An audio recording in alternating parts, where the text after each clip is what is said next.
He took out his sword and, with a swift motion, rushed towards Theodore. He jumped up and exclaimed, "Die!"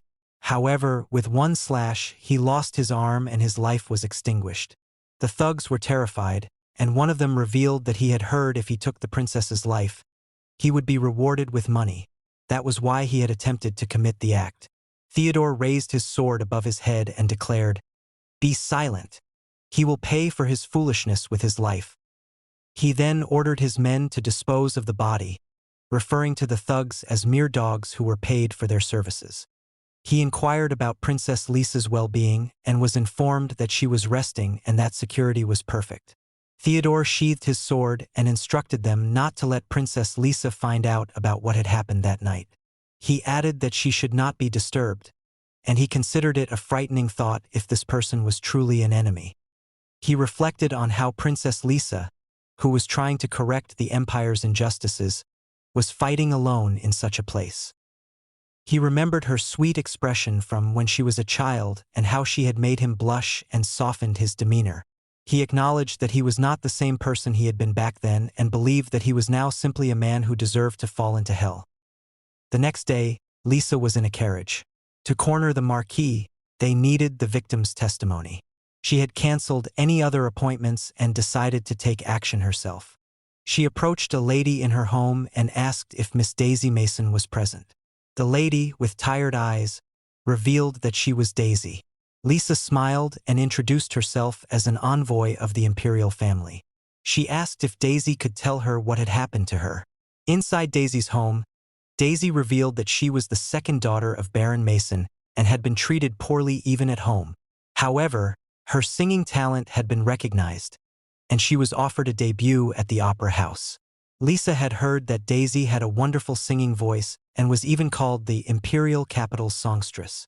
However, the performance was suddenly cancelled. Daisy explained that a man had appeared and offered to be her sponsor, introducing himself as Marquis Damien Constable.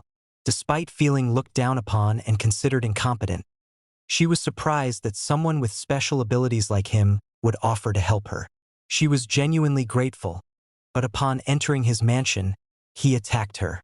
She had never expected him to be so violent. He kept hitting her until she could no longer react, and in the end, he scarred her for life, rendering her unable to perform. Lisa looked at Daisy in horror and exclaimed that it was terrible. However, it was not over. Daisy's family was afraid of the Marquis and pushed her into such a place. No matter how many incompetent daughters were sacrificed, the world paid no attention to them. Daisy pleaded with Lisa, saying that she would do anything, at any price, just to ensure that innocent women were taken care of. Lisa wondered if it was worth having merely a special ability, and she believed such cruelty could not be forgiven. She stood up, stating that she understood Daisy's feelings and would definitely punish the Marquis. She assured her that it would be done and asked if Daisy knew what kind of special powers Marquis Damien had. Daisy replied that she was so scared that she quickly ran into a room, but the Marquis suddenly appeared. She could not believe her eyes. The only way in or out was through one door, which was blocked. He told Daisy not to make him use his special powers for something like this, and his voice was filled with anger. It was a mysterious special power that he considered valuable. Perhaps it was the true nature of the Marquis's power. At that moment, Lisa had an idea and realized his weakness. She left Daisy's residence, thinking about the Marquis's ability. He possessed a mobility power that allowed him to enter and exit any place he wanted without being blocked by obstacles. It was a terrifyingly troublesome power, but its use had significant limitations. With this knowledge, they should be able to deal with his special powers. She then saw someone stopping the carriage, so she ordered the carriage staff to stop. Theodore entered and heard that Lisa had met with the victim. She inquired about Theodore's investigation, and Theodore revealed that he was searching for evidence that Marquis Damien was committing horrific crimes under Prince Felix's orders. It seemed that everything connected to him had been erased, so he questioned what they should do.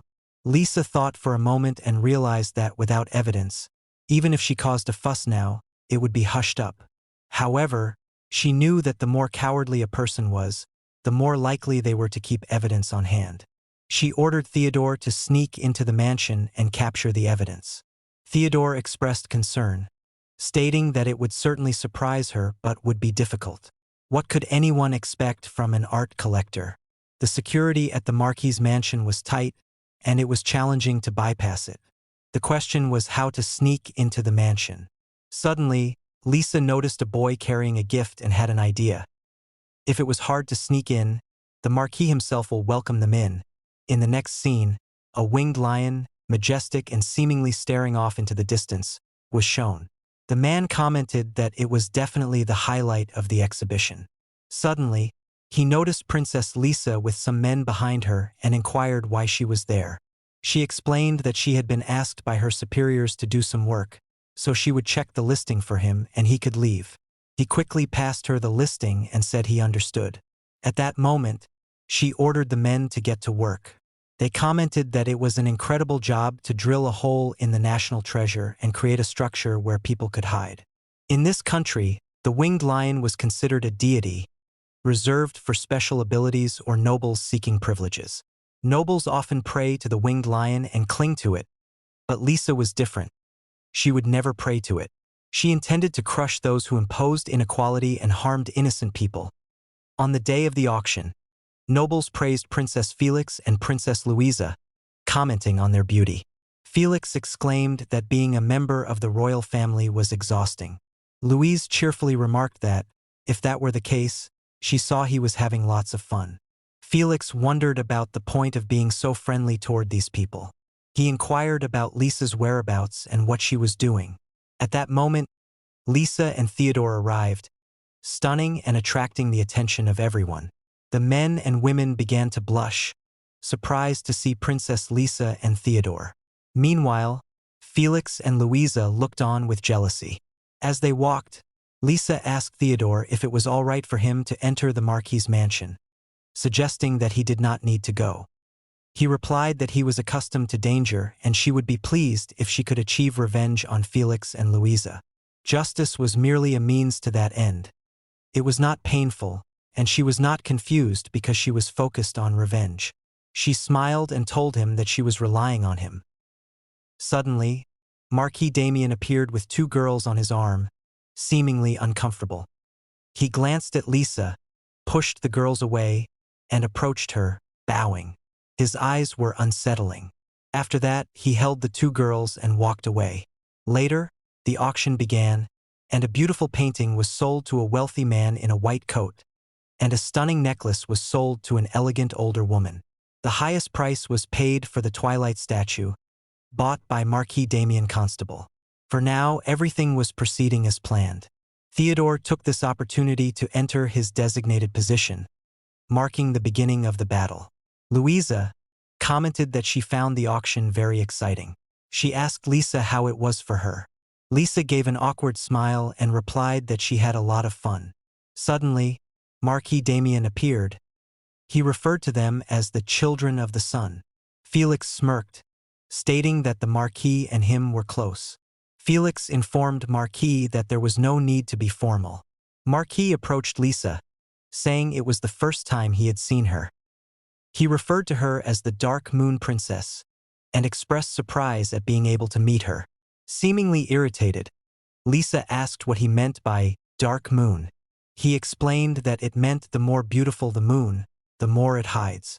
Princess Lisa was known for rarely attending public events. She informed him that she was interested in the art and had also wanted to meet the Marquis. He seemed surprised that she wanted to meet him. She mentioned that there were rumors around the city claiming he had committed terrible acts. Felix became furious and exclaimed her name, but Marquis Damien told him he did not mind. He nonchalantly told the princess that sometimes women make false claims for money. Those not blessed with special abilities and without a man they cannot do anything. It seemed that the more powerless a person was, the more likely they were to act cowardly. To reduce the number of such people, he had recently focused on supporting activities for women. She smiled, commenting that it was admirable. Marquis then turned his attention to Felix and inquired about a certain matter. Lisa noticed that Marquis did not feel guilty and knew that she would definitely get her revenge. Theodore entered a room, and as planned, Only the base had been replaced with a fake. He touched it and it opened. Suddenly, he heard a sound and hid behind an art piece. It was the Marquis.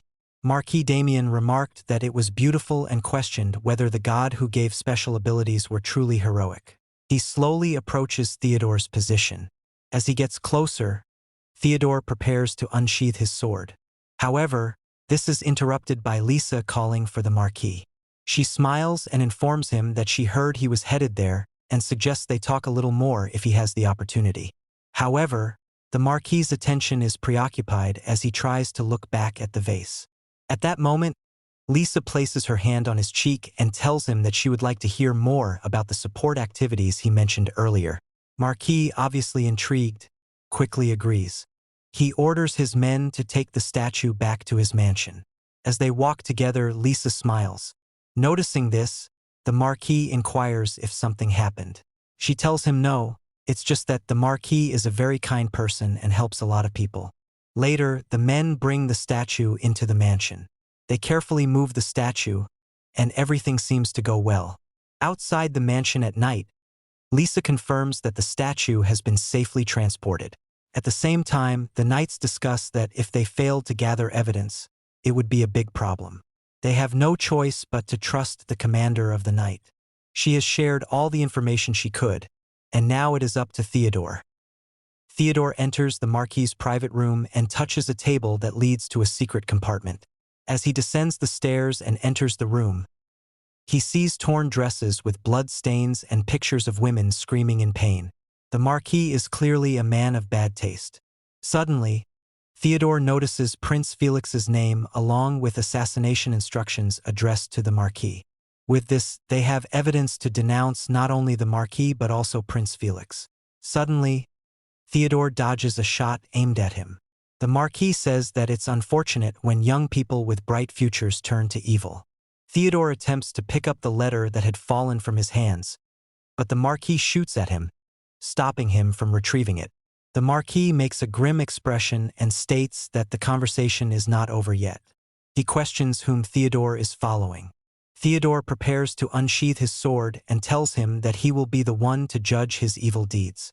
The Marquis tells him that it's rude, but it is a noble mission. People with special abilities should always be respected and given preferential treatment. However, he only meets worthless, incompetent people and women who come forward to find fault with them. He tells Theodore not to get the wrong idea about nobles crushing them, including their dignity. When he hears their screams, he feels the joy of doing a noble duty. At this point, Theodore becomes furious and rushes at the Marquis. The Marquis, feeling that Theodore isn't a threat, attacks him. Theodore's face is bruised, causing streams of blood to run down. Theodore jumps into the air, preparing to slash at the Marquis. However, the Marquis smartly retreats into the wall, causing Theodore to strike the wall instead. This ability is incredibly frustrating. Inside the wall, Marquis wonders how powerful Theodore really is, but concludes he is just an incompetent opponent. Marquis decides to appear from behind Theodore. However, Theodore senses him immediately, grabs the Marquis's hand, and removes the gun from it. To Marquis's shock, he is punched in the face and knocked out. As he lies on the ground, he cannot believe the force behind the punch. Had he been hit directly, he would have been severely injured. But how did Theodore know his location? Earlier, Lisa had stated that even if he could move through objects, he would appear at a moment's notice, but Marquis, being a coward, would always attack from a blind spot, so there was no need to be afraid. Theodore smiles, thinking it happened just as Princess Lisa said it would. Marquis slowly backs away, exclaiming that Theodore is a monster. Theodore grabs Marquis's shirt, stating that he's used to that term, and then knocks out the Marquis, almost disfiguring his face in the process. Theodore believes the guards will soon come rushing in after hearing the gunfire. He walks over to retrieve the letter, but at that moment, the Marquis wakes up and grabs it. Suddenly, Marquis fades into the wall, but not before claiming that an incompetent person like him could never catch him. As he disappears into the wall, the Marquis escapes. Moments later, he meets up with Princess Lisa and the others, informing them that the Marquis has escaped. One of the knights states that without evidence, they are to blame. Lisa tells them it's not over yet. They must chase after the Marquis and catch him. A knight voices concern, stating that Marquis has special abilities, so what is her solution? Meanwhile, the Marquis is making his escape with the letter. He knows that as long as he has this evidence, he can fabricate any story he wants and avoid justice. But if he rushes to His Highness's territory, they won't be able to lay a hand on him. He thinks the price they will pay for showing their face will be steep. Suddenly, a man exclaims that the Marquis is over here. The Marquis is taken aback. He enters the wall, thinking that the only thing he has to worry about is the supernatural assassin. But with his powers, he is sure he can easily evade these fools. However, another person exclaims that he is over here. Marquis begins to panic as he runs. No matter where he goes inside the walls, they keep finding him. He wonders why he can't escape. As he runs, a knight blows a whistle, alerting the others to their location. The Marquis wonders what's happening. At that moment, Princess Lisa informs them that the Marquis is taking the Western Alley and trying to make his way toward Felix's territory. Unfortunately for the Marquis, the layout of this area was all planned by Princess Lisa, as it was forced upon her by her brother. For many nights, they held meetings reflecting the voices of government officials and residents. Even with her eyes closed, she knows where everything is. A knight wonders how Princess Lisa is considered incompetent when her talent exceeds most individuals with abilities. Due to this, and because this place was built by those despised by nobles, there is nowhere for him to escape. Marquis starts to panic, feeling out of breath and dizzy. Everything feels strange to him, indicating that he has reached the limits of his powers. At that moment, he is caught by Theodore and another knight. The Marquis quickly realizes the situation and begins begging for his life. He tells Theodore that he will give him the evidence and cooperate as much as needed. He rummages through his pocket, stating that he will hand over the letter now. However, he pulls out a knife, planning to attack Theodore, which is a very foolish move given that Theodore is a knight. Theodore grabs his arm and immediately knocks him to the floor. Marquis tries to reach for the knife, but Theodore steps on his arm. Marquis screams in pain, and the knights cover their ears. Theodore orders his knights to take him away. In a desperate attempt to escape, the Marquis tells Theodore that Prince Felix won't stay quiet. His master seems to have considerable special powers, but he is no match for Prince Felix. Theodore questions why he thinks their master has special powers. Marquis responds that it's logical. He sees Theodore's master's ability to exploit weaknesses as a sign of extreme power and intelligence. A knight comments that he doesn't understand anything, leaving the Marquis confused. However, as their intelligent and powerful leader approaches, the Marquis is in total shock to discover that it is Lisa. She smirks and says that she is very pleased that they were able to meet again. Marquis Constable is furious. Anyone would have been better than an incompetent woman. She tells him that every time he uses his special ability it wears out quickly and it cannot be used repeatedly. That's the weakness of his special ability. He must be cautious in using the power. Even after he escaped, he should have stayed hidden inside the wall, but he didn't, since using his ability is like diving through water. If a person understands that his special ability is not a big deal, Marquis Constable is enraged and grits his teeth. He then questions if she thinks that Prince Felix will leave it like this, as he believed the incompetent people can get away with defying them. All of them will die with His Highness's special power. She approaches him. For the sake of this man's desire, she wonders how many women shed tears. She places her hand on his cheek. She tells him that he should not forget that now his life is in her hands. He is mortified. She further explains that with this evidence, no matter how great her brother is, no one will be able to escape unscathed. Her brother and him will both be put through hell from now on. No matter what means they use, she will be sure to make it happen. A shiver goes down the Marquis' spine as he realizes that she is different from the person he met at the auction house. This feeling of intimidation, it's like facing His Majesty the Emperor.